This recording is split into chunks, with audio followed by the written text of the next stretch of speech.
It's the last working day of the year for me, so I'm pretty excited and I'm looking forward to recharging my batteries, but also spending some time investing in myself. And a great way to do that is sitting by the pool, reading a book. So what I want to do today is to give you 3 book recommendations. These books will help you to become a better leader. They'll help you manage your time more effectively, and they'll also strengthen your resilience. So let's get into it.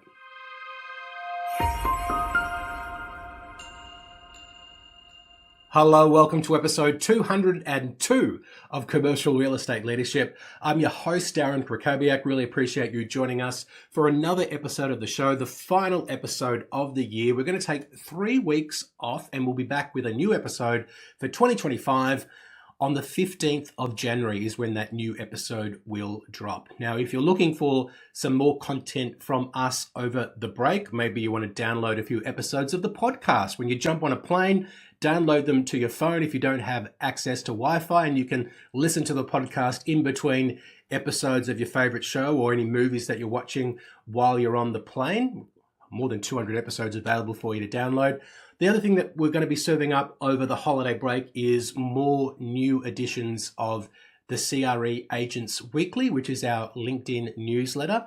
If you're not currently subscribed to that, just go to my LinkedIn profile, which is in the show notes, and you'll see the CRE Agents Weekly newsletter there. Subscribe and you'll get a new newsletter from us at the start of each week. It drops on Tuesday morning, Australia time, which is Monday afternoon in North America. So a few ways that you can continue to get content from us, but of course we will be back in 2025 with Commercial Real Estate Leadership.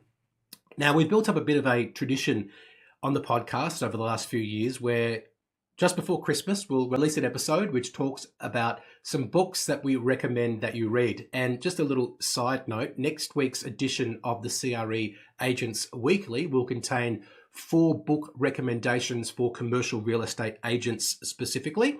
Today's books has a little bit more of a leadership stance to it. Certainly, I think there is value in here for commercial real estate agents and brokers who aren't leaders or business owners, but the ones that I've got for you today on the podcast are probably more for commercial real estate leaders. So let's get into the first recommendation, which is Dan Martell's Buy Back Your Time.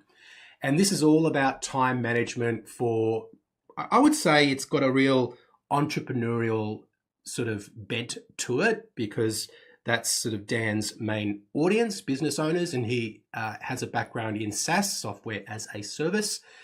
And you want to read this book, I think, if you're a commercial real estate leader, because time is your most valuable asset and managing it effectively allows you to focus on high impact activities and tasks, and also means you're more likely to avoid burnout.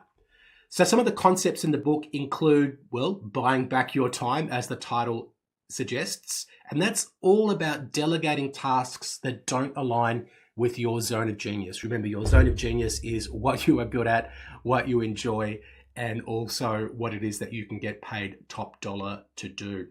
Another thing that is in the book that's really valuable is he goes through a whole system about how to work with an executive assistant or a personal assistant. And I've helped some of my clients with this, drawing from some of the playbooks, I guess, that Dan presents in the book, including how to help your assistant to manage your email, a system for that, and also the other, I guess, core thing that an assistant should be doing, which is being the gatekeeper of your time, managing your calendar. So if you have an assistant and they're not currently managing your email or managing your calendar, that chapter alone, which I think is chapter 6, makes this book well worth the read. And there are also some great exercises that the book takes you through, including auditing your time, which I personally did this year. I audited 2 weeks of my time, literally writing down all of the things that I'm doing over a 2-week period. That gets you very present to where all the time is going. One of the excuses that I often hear from people is, I just can't do that because I don't have enough time. When you see where all your time is going, because you actually take the time to audit it, to write down all the things that you are doing, you realize that you do have more time. You're just not spending it as effectively as you could or should. So there's that. And also he's got this idea of the time value matrix, which we actually covered in episode 178 of the show. And he talks about why really managing and knowing where your time is going is essential. And I think that's essential in our industry. It's a fast-paced industry. It's been a difficult year. So if you want to manage your time more effectively in 2025, pick up this book that's got heaps of actionable steps that will free up your time and help you to operate at your highest level.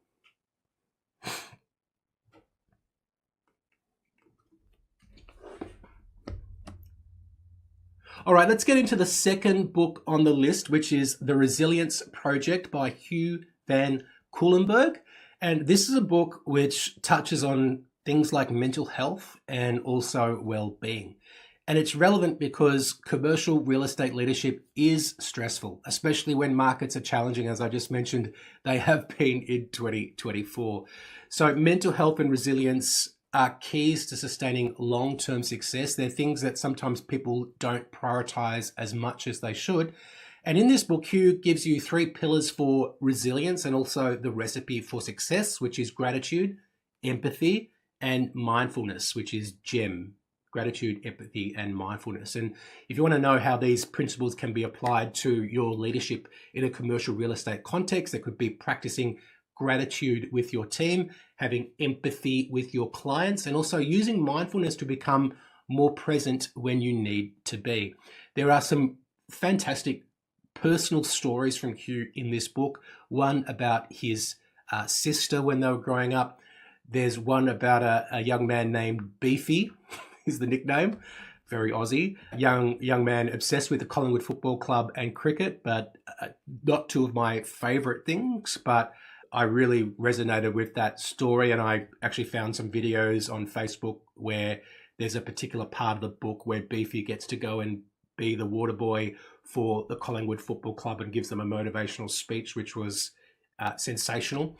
And then there was one story about a boy that Hugh met when he was teaching in India, whose name was Stanzen. And Hugh describes this boy as the kindest boy he's ever met. And the stories just in and of itself are incredible, and they are told in a way that illustrates the real transformational power of resilience, of gratitude in particular. When you think about Stanzen and this, look at this. Anyway, the author also goes through some of his own struggles to get the resilience project off the ground. And I've got to say, this is a must read for anyone looking to be happier, more contented, and to live a fulfilling life. Once I'd read it, I started to see the resilience project everywhere. On my daughter's kindergarten, they've got the sign at the front. At the local library, I've seen they're doing stuff with the resilience project. This book impacted me so much that I even went out and bought the journal, which is every day they give you different prompts that you can write about. And I've never been one to journal. And I did it for 2 or 3 days and then I lost interest. So I should probably, maybe 2025, I will commit right here and now to do this for 1 month in 2025. Okay, so when I come back from holidays, I will start writing in this every day. Now I've made the commitment, as we talked about in the show about goals. You make a commitment to somebody else, it's more likely to get done. So I will do that. Really recommend the book, The Resilience Project. I've even thought about how do we get these guys to come in and speak to our clients. Really fantastic. So that's The Resilience Project. And the third book I want to recommend for you today is this one by Bill George, which is called Discover Your True North. And this is all about the idea of authentic leadership. And I think you hear this term, authentic leadership, a bit. And it's really making the point that leadership isn't just about deals and numbers, it's about people. And the more authentic you are, the more you can build trust, the more you can inspire people and drive long-term relationships. So the idea of having a true north is like having an internal compass for your decision-making and leadership. So being really, I guess, clear about what's important to you, what your values are, and what drives your decision-making.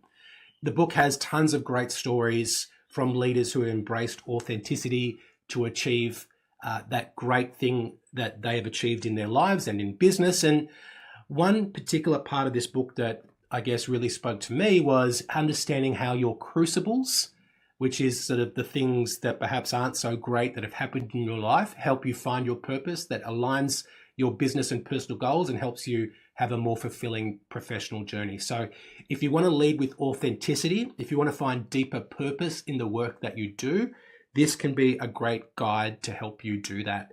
So they're the 3 books that I'm recommending for 2024. Well, I guess they're my recommendations for you this year. You might not get around to reading them all this year, which is okay. Dan Martell's Buy Back Your Time. Check out Dan's stuff on YouTube, by the way. It's really, really good. We've also got Hugh van Cuylenburg with The Resilience Project, and Bill George, Discover Your True North. Just a quick note to say it's been an amazing year for CRE Success. Fantastic results for the business, and I'm really grateful to you for listening to the show. I hope you do have a relaxing holiday season and a very happy new year, and let's make 2025 our best year yet. And before I go, I just want to say that if you want to have a jump start in January, let's book a call. Let's help you set some goals. Let's help you create a plan that you can put into action and then get the results that you want in 2025. Go to our Instagram profile at CRE Success. Send me a DM with the word grow, and we can take the next steps to set that up.